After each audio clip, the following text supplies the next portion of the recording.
Hello and welcome to Sharon Local History.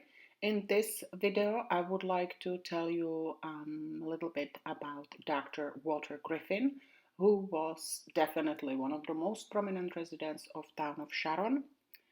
He was also considered to be one of the oldest practicing physicians in the United States. I will include many different slideshows, so please, if you don't have enough time to read them, use the pause button. Dr. Walter Griffin was born in Bradford, Massachusetts on August 22nd in 1874. He was the son of the late Sidney and Keziah Griffin. He had three brothers, Herbert, William, and Frank. Walter was the youngest. Dr. Griffin was married twice. His first wife was Mabel. When she passed, a few years later, he married Helen. As a child, he loved horses, and he and his brother kept them at a friend's barn. He graduated from Haverhill High School and from Harvard College, magna cum laude, 3 years later. He then attended Harvard Medical School, from which he graduated cum laude in 1900s. He interned at Boston City Hospital. Dr. Griffin was actually very hard-working student and he was very clever. Every semester he took extra classes and he was able to graduate in 3 years. He was a member of the faculty of Harvard Medical School, and the professional honors accorded him were many. A tenor of solo quality who enjoyed choral singing, he was for many years a member of Handel and Haydn Society of Boston. At the invitation of Dr. Vincent Y. Bowditch, the founder of the Sharon Sanatorium, he came to be a physician and later superintendent. This is just one example of the medical report from the sanatorium by Dr. Walter Griffin.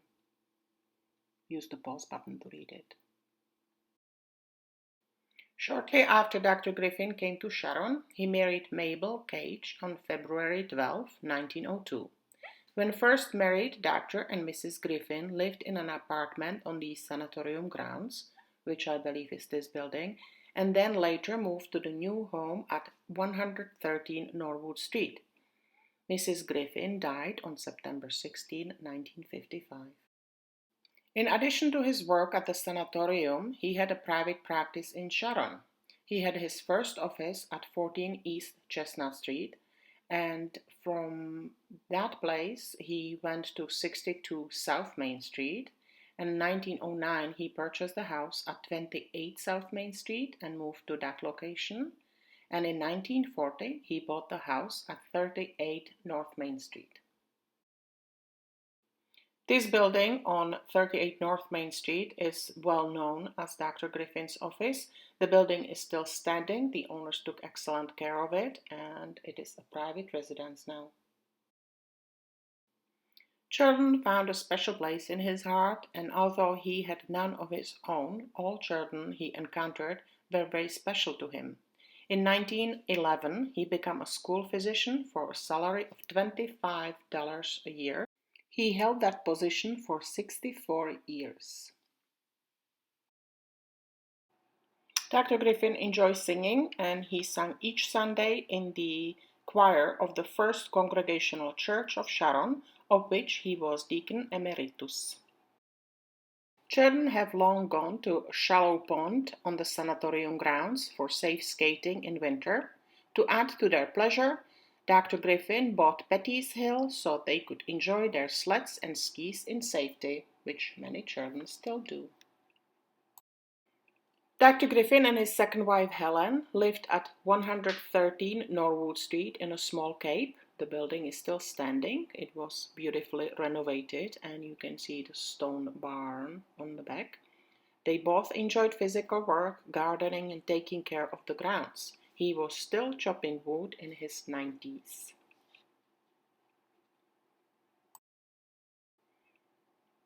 He and his wife Helen really enjoyed gardening and taking care of their property. Healthy recreation facilities and culture advantages for everybody were his dream. He formed the Sharon civic association to provide recreation for the community in 1931, long before the town took over that responsibility. He gave to this foundation land he purchased on Ames Street. That property is the most popular playground in the area, and it is enjoyed by many children. This is a photograph from the dedication of Dr. Walter Griffin Playground, the presentation of tribute to Dr. Griffin by Frank Chase, president of the Sharon Civic Foundation. The Sharon Girl Scouts also benefited from Dr. Griffin's generosity when he gave land on Station Street. The Girl Scouts house was moved from its site in the square to a new location where it remains to this day. It is, however, a private property now. Dr. Griffin was an avid tennis player and golfer. That was another reason why he started the Sharon Civic Association. By the way, he played both sports until he was 95. During the first years of his practice, Dr. Griffin used to bike. Please pay attention to the doctor's bag that we have at the Historical Society at the museum. And later he recalled that he used a horse and buggy to make his calls. When reliable automobiles became available, he was one of the first to use a motor-driven vehicle to visit his patients. This is Dr. Griffin and his first wife Mabel in their Franklin Rambler. I believe he said somewhere he purchased it used for $250. He drove his own car with the family registration number 69. Apparently, it means that he was 69th driver in Massachusetts, registered driver. He never hesitated to go out and help people any time of the day or night. Dr. Griffin was very hardworking and very dependable. He worked 7 days a week, very long hours. But he still made sure he fitted 1 hour of exercise in every single day. He made lots of house calls. He would visit patients any time of the day and during any weather. Very hard-working man. Dr. Griffin had 4 rules for healthy living, which he recommended to his patients. Don't smoke, don't drink, don't do drugs unless a doctor prescribed them, and do exercise daily.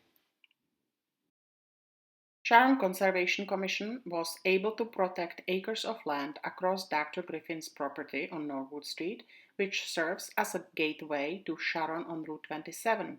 It is now known as the Griffin Land. The land is owned by Mass Audubon and further protected by a conservation restriction purchased and held by the town. Sharon has got a road named after Dr. Griffin. It is on the rear end of the property he called home. Some people believe that Dr. Griffin actually delivered his wife. They married in 1956. She was almost 50, but unfortunately we found out that it's not the truth. We believe that she was born in Malden, so it's not likely that he delivered her. And this photograph, we believe that it's Dr. Griffin. However, it's most likely brother of the Eaton sisters. So I just want to make the correction from previous video. In this photograph, Dr. Griffin is being awarded Deacon Emeritus in recognition of his many years of singing in the choir. Presenting award is Robert Weeks, Chairman of Board of Deacons. When Dr. Griffin turned 100 on August 22, 1974, the church bells in town rang 100 times in honor of the doctor for his unparalleled service of 73 years as a doctor in town. When Dr. Griffin turned 100 years old, more than 2,500 people showed up to wish him happy birthday and wish him well. It is really the truth that Dr. Griffin made Sharon a better place. Feel free to pause the slide to read the article. Dr. Walter Griffin passed away in December of 1976. He was 103 years old. The town of Sharon lost a wonderful, kind gentleman who had touched the hearts of many people and did so much for the town he called home. We are very grateful for the life of Dr. Walter Eldon Griffin. He was laid to rest at the Rockridge Cemetery in Sharon, and he has got just a small, humble gravestone. He will always be remembered for his generosity and as a dedicated and exceptional physician.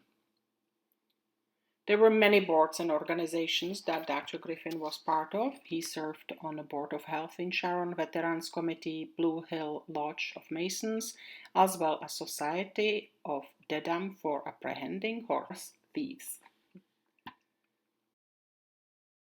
Dr. Griffin also enjoyed writing. Here are just a few samples. These are privileges of age. Please use pause button to be able to read them. And he wrote different resolutions as well as poems. Dr. Griffin enjoyed animals very much. This, I believe, is a photo of a squirrel. And this is his dog. I believe that's from the sanatorium. There's also a few things I would like to mention. In his barn up Norwood Street, he kept cows and donated the milk to families that were poor. Here are a few pictures from an exhibit we held at Sharon Historical Society. I would like to mention a few interesting facts about Dr. Griffin's office. He apparently never used a nurse or secretary, and he did all the paperwork himself. In 1910, he charged about $1.50 per visit. In the 1970s, about $5 per visit. However, if people couldn't pay, he wouldn't charge them. It was interesting that years later, many people would pop by and pay their debt. He kept all his documents in a special code that he created, and only he knew the code. To make sure he fitted exercise in his busy schedule, he actually walked from his home to his office. It's a little bit over 1 mile. He actually gave free treatment to veterans that needed it. He also had a dream about opening a nursing home on a property on Billings Street. That unfortunately never happened. It is also said that he donated the first X-ray machine to Norwood Hospital. It was the first X-ray machine that they used there. He purchased another one for his office. Basically, Dr. Walter Griffin was incredible, very hard-working man, and it is said that he was Sharon's doctor for 75 years, and at that time, he was the oldest practicing physician in United States. Another interesting and impressive fact about Dr. Griffin is that after First World War, many soldiers came back and they had Spanish flu. He had over 400 patients, and he recommended them open windows, take over-the-counter fever-reducing medication, and get out of the bed as soon as possible and exercise. His widow said that only one patient died. In his long career of over 75 years, Dr. Griffin caught 6,000 babies. That means that he helped 80 women a year to deliver their babies. Very impressive number.